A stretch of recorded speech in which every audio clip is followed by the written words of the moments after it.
Hey y'all, it's your girl Kim Bella Roxy. Shout out to all my Kim Bays and my Kim Boos. If you're new to the channel, you already know. Make sure you subscribe, like this video, and turn on your bell notifications. Y'all, so apparently there is a new audio of Jarvis' brother telling his side of the story. I don't know if Jarvis has a brother or not.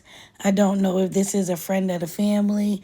I don't know if somebody is just wanting to stay anonymous and they are saying this is his brother. But the story that is being told by this person is just crazy. I'm going to let y'all hear it and then we're going to talk about it. He was going to try to get rid of the baby. He gave that to her, you know what I'm saying, and try to do whatever he could do. She was feeling sick or whatever. All right, so he gets in the car, drops her off to go back home. All right, when she gets out to go home, she go in the house. Shannon didn't get into it with her. They didn't call and see if she was at Jarvis' house because Shannon already knew she was at Jarvis' house because she called to get directions earlier that day while she was at school. So once she get back, they get to fussing at her for going up to Jarvis' shop and calling fast and this and that. Then it all came out,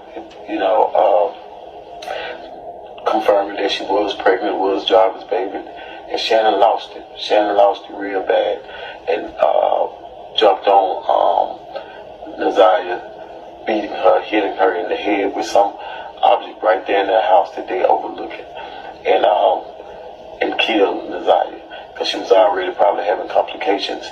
Remember, from whatever they've been giving her to try to get rid of the baby. Remember, she was sick earlier that day and on the floor. Instead of them calling the nurse, they called the counselor. The school failed her. So once Shannon beats on it, she passes out, she dies right there. So they panic. So they get her, the twin sister help Shannon get her into the mama car, and they go and meet Jarvis. Meet Jarvis out there by where the other girlfriend lives. And Jarvis was going to all these different houses at his different girlfriend house, establishing his alibi. Because he knew what had happened between her and Shannon, that he had nothing to do with it, but knew that he was also the last person seen with her and probably would be questioned too about her being unalive. So once Shannon and his sister go out there to meet them out there, they get rid of the body, right? So once they get rid of the body, he tell them, bring some extra clothes or whatever. So they get rid of the body and they throw those extra clothes out, which is working. And I don't understand how that's working, because we know what she had on the day of school. We know what she left, got off the bus with, the clothes she had on. But they threw out some different clothes with limited amount of blood and stuff on it. Why? Because they only took the jacket off of her,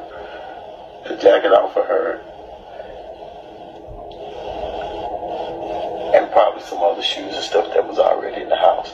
But she's still buried in what we saw her in, which is that colorful jacket, them jeans, and some other shoes, wherever she is.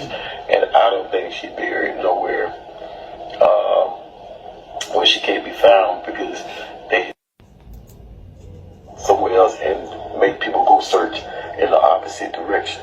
So she is deceased, but she was killed by Shannon in a rage because of her jealousy or whatever she had going on with Jarvis. And at the end of the day, the mom and the sister knows what Shannon did, and they're not protecting Jarvis, they're protecting Shannon. And Shannon hoping that Jarvis don't snitch on him, but he's not going to tell until after they try and convict him of the murder and he see the difference between the time. Remember, his lawyer said they're not going to contest and fight the fact that he had inappropriate relations with her. Okay, go ahead and bound it over. But what we are fighting is the murder. Why? Because there's no body. Now, here's where it gets tricky. Now, you do know that Shannon and all of them have already made deals with the DA. Why? Because without Shannon, the mom, King, the fiance, without all those people, they would not have a case for murder against this young lady. So they pieced up parts of their statements and testimonies to present what it was they wanted to present to the court, that he was last seen with it and he's the one that killed him. But believe me, there's other text messages, all kind of messages in their phones that they took. But if they convict them and show that they are also guilty, then who would be on the stand and testify or could testify against Jarvis? Because they all could get up there and just plead the fifth, because they all are being charged. So therefore, they're letting them off and letting them go.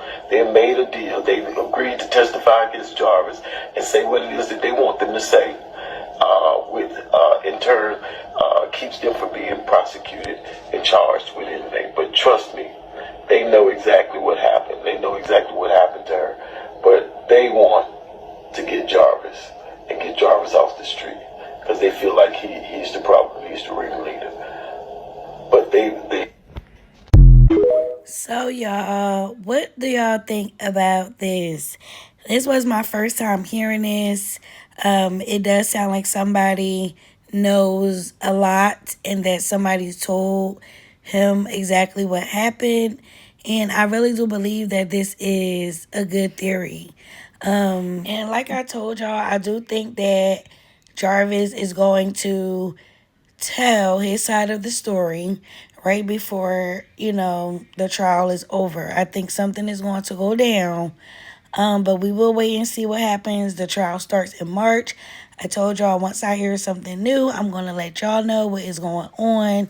Shout out to my Kim Bays and my Kim Boos. If y'all are new here, make sure y'all subscribe. I see a lot of new viewers and y'all are not subscribed. Make sure y'all subscribe to the channel. Drop me some comments on what you think. And that's all I have on this. And I will see y'all on the next one. Bye, y'all.